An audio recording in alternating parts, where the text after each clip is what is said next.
ਅੱਛਾ ਉਹ ਮੈਂ ਕਿਹਾ ਦੁਬਈ ਵੀ ਰਹਿ ਕੇ ਆਏ ਹੋ ਤੁਸੀਂ ਹੈਂ? ਦੁਬਈ ਵੀ ਆਹੋ ਕੌਣ ਕੌਣ ਰਹਿ ਕੇ ਆਏ ਦੁਬਈ ਦਵਾਈ ਉਹ ਬਹੀਰਾ ਲਾਈ ਜਾਣਾ ਨਾ ਬਹੀਰਾ ਅੱਛਾ ਤੁਸੀਂ ਤੇ ਚਾਚਾ ਬਸ਼ੀਰ ਦੋਏ ਕਿਤਨੀ ਦੁਬਈ। ਦੇਰ ਰਹਿ ਕੇ ਆਏ ਹੋ ਅਸੀਂ ਦੁਬਈ ਵਿੱਚ ਨਾ ਕਿਹੜੀ ਸਾਲ ਨੂੰ ਗਏ ਹੋ 75 76 ਚ ਗਏ ਅੱਛਾ 75 76 ਚ ਹਾਂ ਤੇ ਅਗੋਂ ਨਾਸੇ ਵੀ ਟੁਰ ਆਏ ਕੰਮ ਉੱਥੇ ਕੀ ਕਰਦੇ ਰਹੇ ਹੋ ਹਲੇ ਬਰਦਾ ਸਬੂ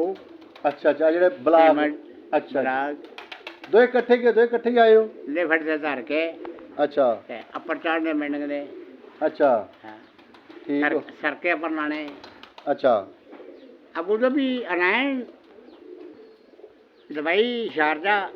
ਅੱਟਾ ਇਹ ਸਾਰੇ ਗਾਂव ਆ ਠੀਕ ਹੋ ਗਿਆ ਸਹੀ ਹੋ ਗਿਆ ਮਤਲਬ 75 ਚ ਗਏ ਹੋ ਤੇ 79 ਚ ਵਾਪਸ ਆਏ ਹੋ ਹਾਂ ਨਹੀਂ ਮਤਲਬ 4 ਸਾਲਾਂ ਬਾਅਦ ਜਾਂ ਵਿੱਚ ਆਏ ਦੀ ਆਏ ਹੋ ਉਹ ਵਜ੍ਹਾ ਹੈ ਨਾ ਇਹ 2.5 ਰੁਪਏ ਕਰੰਸੀ ਲੱਗਦੀ ਅੱਛਾ ਅੱਛਾ 2.5 ਰੁਪਈਆਂ ਨਾਲ ਮਰ ਕੇ ਦਾਣਿਆਂ ਦੀ ਮਾਣੀ ਵੀ ਨਹੀਂ ਬਚਦੀ ਠੀਕ ਹੋ ਗਿਆ ਉਹ ਬਸ਼ੀਰੇ ਨੂੰ ਮੈਂ ਕਿਹਾ ਹੁਣ ਕੀ ਕਰੀਏ ਉਹ ਵੀ ਜਿਹੜੇ ਰਿਜ਼ਾਰਾ ਉਹਦੇ ਕੋਲ ਗਏ ਨੂੰ ਨੇ ਆਖਿਆ ਜੀ ਤੁਸੀਂ ਮੈਂ ਉਹ ਭਾਂਡਾ ਪੁੱਠਾ ਹੋ ਗਿਆ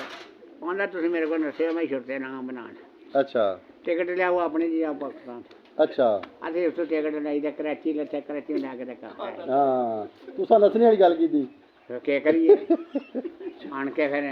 ਵਾਈ ਕਰਨੀ ਉਹ ਹੀ ਅਗਲੀ ਹਾਂ ਹੁਣ ਤੇ ਮਾਤਾ ਕਰੰਸੀ ਵੱਧ ਗਈ ਹੈ, ਤਾਂ ਬੈਠਾ ਉੱਥੇ ਰਹਿੰਦੇ ਨੇ ਹਾਂ, ਸਹੀ ਗੱਲ। ਕਰੰਸੀ ਘੱਟ ਹੋਵੇ ਤੇ ਫਿਰ ਨਹੀਂ ਰਹਿਣ ਹੁੰਦਾ ਠੀਕ ਹੋ ਗਿਆ ਠੀਕ ਹੋ ਹੁਣ ਕਿਰਾਏ ਵੀ ਚੌਕੇ ਹੋ ਗਏ ਹਰ ਸ਼ੈ ਚੌਕੀ ਹੋ ਗਈ